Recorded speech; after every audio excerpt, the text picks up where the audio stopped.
Oh, hi, dear friends and subscribers. Welcome to the cricket happening show. This on a Sunday.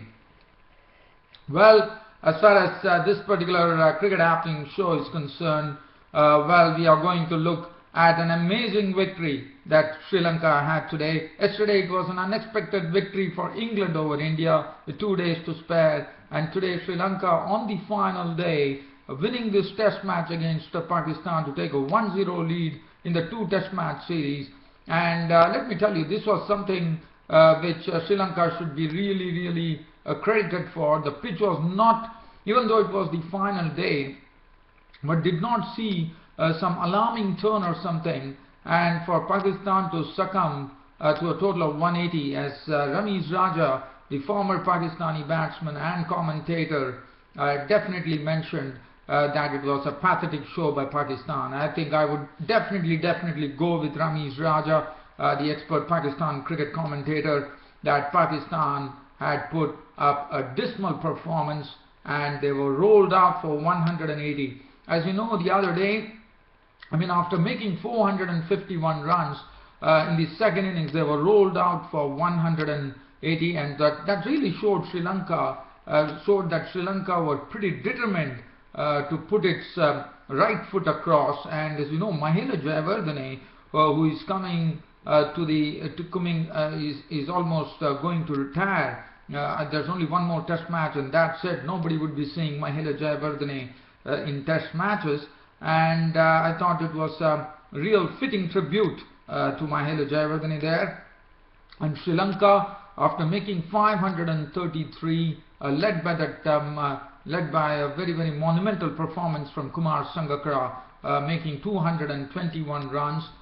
So the lead for them was almost, I think it was I will tell you how much it is. It was 533. So if you are looking at it, it is almost, I think 82 runs was the lead. And then Pakistan were all out for 180 today.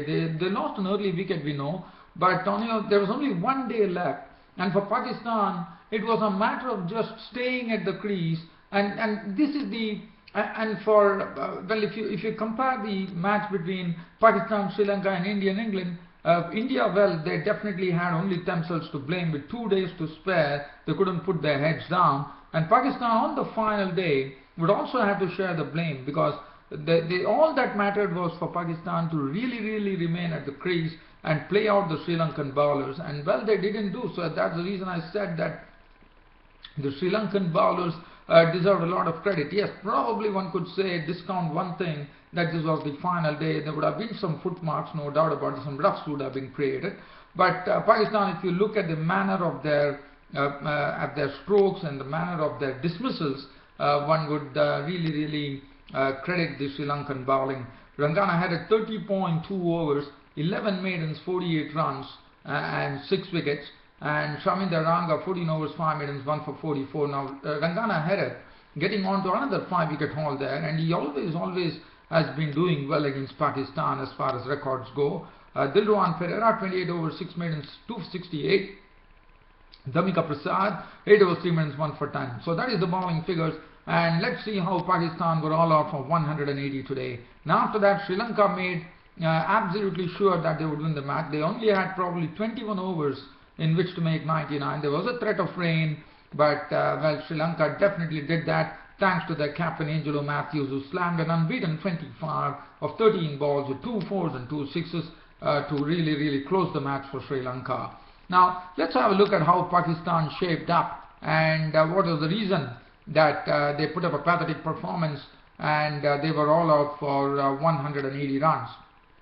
Just talking about this Pakistan performance, Ahmed Shahzad and the night watchman Saeed Ajmal were there in the middle. Now Saeed Ajmal, the night watchman, was the first to go today, as Damika Prasad provided them an early breakthrough in the morning. Saeed Ajmal caught Dikwala, bowled Prasad for 4. After that, it was Dilruwan Perera with his tricks there. Dilruwan Perera got a ball to Ahmed Shahzad that turned in, and Ahmed Shahzad was walking. LBW bowled Perera. There was a slight bit of a doubt about it, and Ahmed Shahzad probably made probably a mistake of not reviewing the decision. He had a word with Azhar Ali, and he decided that and Azhar Ali probably told him that don't review, and Ahmed Shahzad was walking back to the pavilion. LBW bowled Pereira for 16 with no boundaries, but I'm sure Moin Khan and Waqar Yunus were absolutely miffed about it, that Ahmed Shahzad did not actually review that, because there was a really a doubtful decision there. But well, Ahmed Shahzad was gone, so 3 wickets were down for 39. Yunus Khan came in, and Yunus Khan, the very first delivery he faced, he actually drove it for a boundary to show his confidence, but then Rangana Herath got a ball that turned and through the gate went on to hit the stumps of Yunus Khan. So he was gone for bowled by Herath for 13 with 2 fours, which made the score 55 for 4. Azhar Ali was there at the crease now with Misbah-ul Haq. Misbah-ul Haq played some attacking strokes of the spinners, but then Pereira had him with a beautiful delivery as Misbah-ul Haq was gone. LBW bowled Pereira for 28 with 2 fours and 1 6. And when Azhar Ali was out, when the score was 111, on the score of 111, actually Pakistan lost 2 wickets. One was Azhar Ali, who was looking solid at the crease there, contributed 41 runs with 4 boundaries before being a victim of Rangana Herath behind the stumps when Dikwala took the catch. Azhar Ali was gone. Misbah-ul Haq, as I said, was out for 28, and he was out on the same score. In fact, first to go was Azhar Ali to Rangana Herath, and then Pereira claimed the wicket of Misbah-ul Haq, and suddenly this Pakistan innings was looking really ragged at 111 for 6. And then when Asad Shafiq was dismissed to an arm ball from Rangana Herath, with Asad Shafiq couldn't read properly, he was gone. LBW bowled Herath for 8 with 1 4. It made it 133 for 7, and then it was left to Sarfraz Ahmed, the wicket keeper, at the crease to really see to it that Pakistan will have a total. And well, he definitely did his bit by cutting the ball, whipping the ball, driving. He played all sorts of strokes, but what was good about Sarfraz Ahmed was that he went on to make his second 50 in this particular test match. Not only that, it seems like Pakistan have definitely found an answer to a wicketkeeper batsman in Sarfraz Ahmed now, because he has been showing a lot of consistency.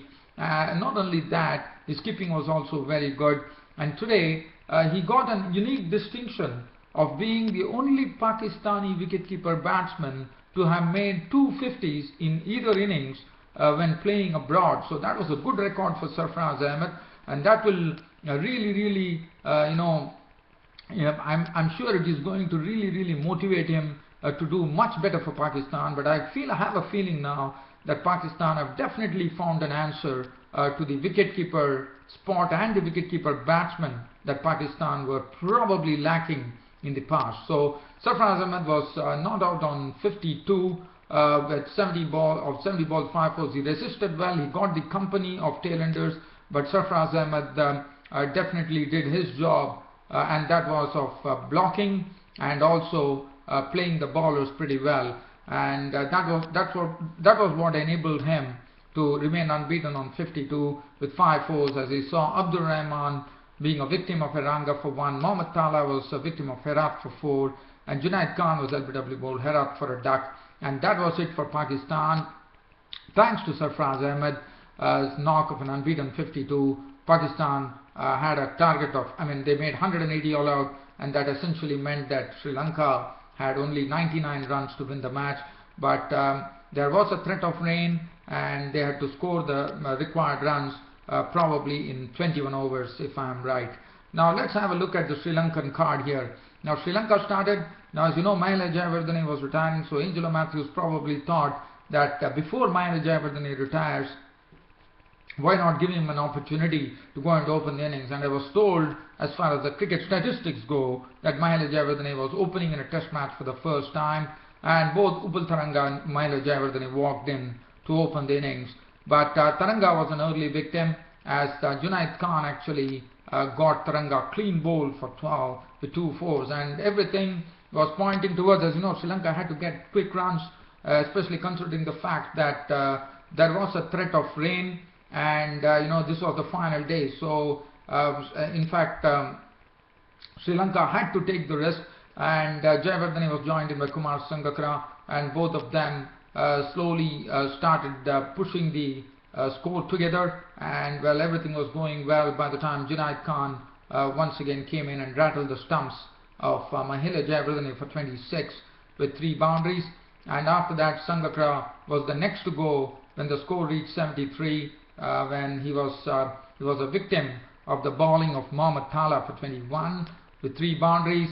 And then it seemed like the clouds were really hovering around, the clouds were really developing at Galle, and what one saw was that Angelo Matthews decided not to waste any time, not to leave anything to chance, and in the company of Vitanage started slamming the ball.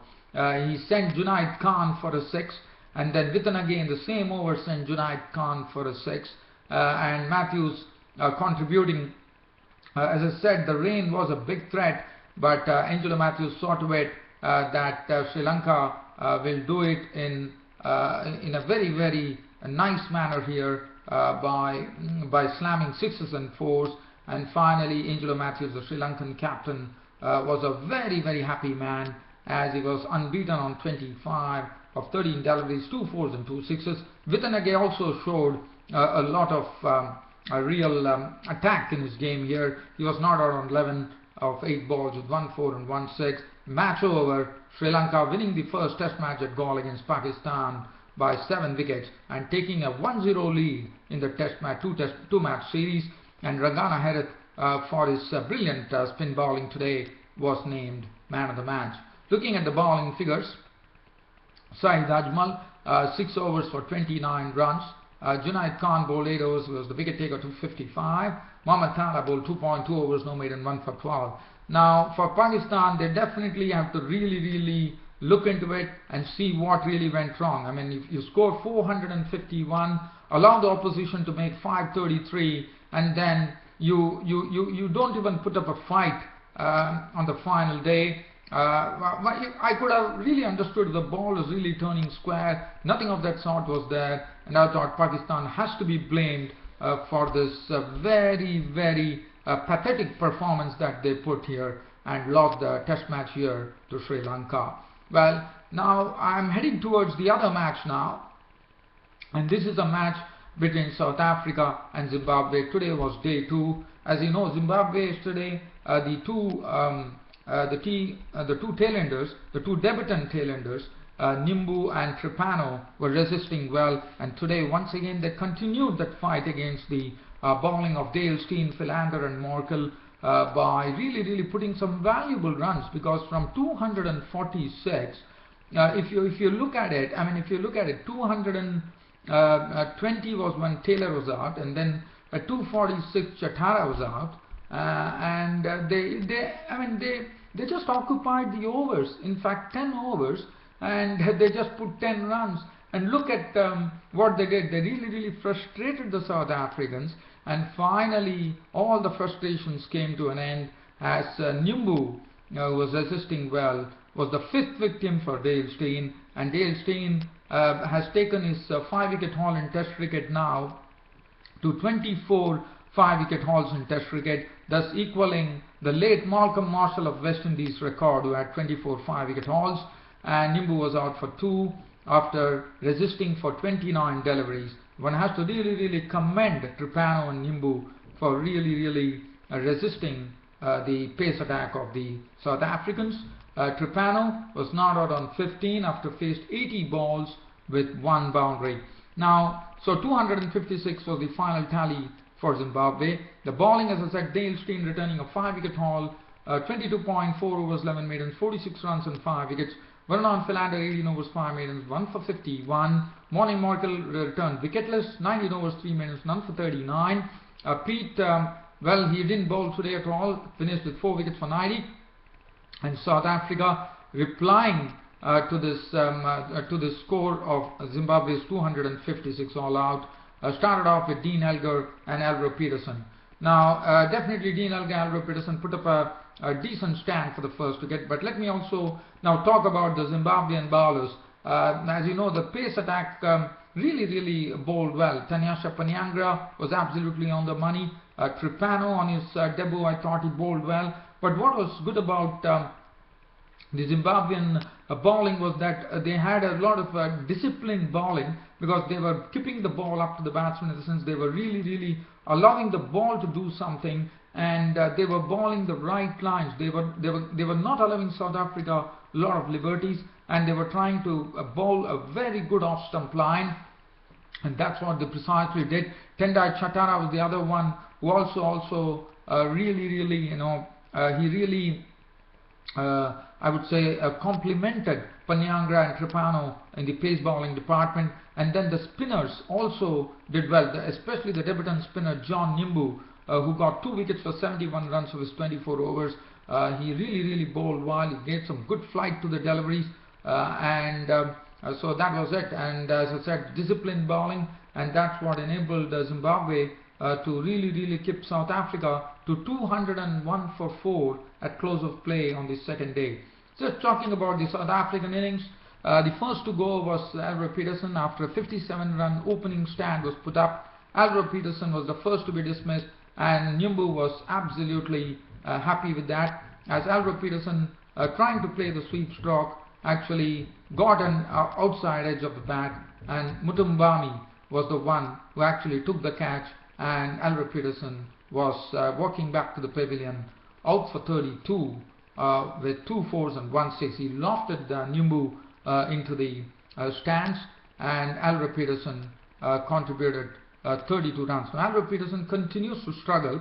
That's a question now, because Alvaro Peterson has not been amongst the runs, and he has been really struggling. And today too, that was a similar scene, as Alvaro Peterson was the first to go, caught by Mutumbami, the wicketkeeper, of the bowling of John Nyimbu for 32 with 2 boundaries. So that was the first wicket to go, which made the score 57 for 1. And after that, it was Dean Elgar and du Plessis at the crease. Now Dean Elgar and du Plessis put on a very good partnership. They moved on the score from 57 by putting on a neat little partnership. Dean Elgar also played some very good strokes. Du Plessis, well, as is his wont, he really stayed put at the wicket, and any loose offerings were there, he was there to really take full toll of it. And both of them really played well. They put up a partnership, and this was a partnership which yielded 75 good runs. And then Tripano got his first test. First it was the right arm off spinner Nyimbu who got his first test wicket, and then it was the turn of Donald Tripano, the pace bowler, to get his first scalp in international cricket, as Dean Elgar was dismissed, caught by Mutumbami for 61 with 7 fours. So that made it 132 for 2. Hashim Amla walked in, the South African captain, to join du Plessis, and both of them pushed on the score to 146. As I said, the bowling was pretty good. They were keeping Hashim Amla quiet, and then Chatara was the one who picked up the wicket of Hashim Amla. As Hashim Amla, Hashim Amla was caught on the drive. He was caught by Sibanda off the bowling of Chatara for 4, and that was a big wicket for Zimbabwe. And then they had another big wicket coming their way, as A.B. de Villiers was trying to drive a ball. He gave a catch to the mid-wicket area, where Sibanda took the catch of the bowling of the right arm off spinner Nyimbu, and Nyimbu was absolutely ecstatic when he took the wicket of A.B. de Villiers. And 2 big batsmen were sent back to the pavilion pretty quickly, and I thought on that aspect Zimbabwean bowlers had done a wonderful job, with the score rating 157 at that stage when de Villiers was gone. And then du Plessis and Quinton de Kock were the ones who saw the South African innings through to stumps on day 2, with the score rating 201 for 4. Du Plessis was not out on 69 with 8 boundaries. Quinton de Kock also looked good, not out on 27 with 3 boundaries. 201 for 4. They are still 55 runs behind the Zimbabwean total of 256. Now looking at the Bowling, as I said, one has to really commend the Zimbabwean bowling effort here. They kept South Africa 201, they picked up the big wickets, and they also bowled a very disciplined line and length to really surprise the South Africans, I suppose. Panyanga 16 overs 7 minutes, none for 18, always on the money. Tripano 15 overs 4 minutes, 1 for 42, bowled well on his test debut. Also picked up his international scout there. Nyumbu, the right-arm spinner, was pretty impressive. 24-4, 71 runs on 2 wickets. Tendai Chatara 15 overs 9 minutes, 1 for 17. And Sean Williams 14 overs 1 minute, none for 53. And that was it. So that was close of play for South Africa at 201 for 4. Well, dear fans, friends and subscribers, that really brings an end to this Cricket Happenings show as far as today is concerned. I'll be seeing you tomorrow with a Cricket Happenings show once again. Until then, it's goodbye from your host Ram Studios. Thank you.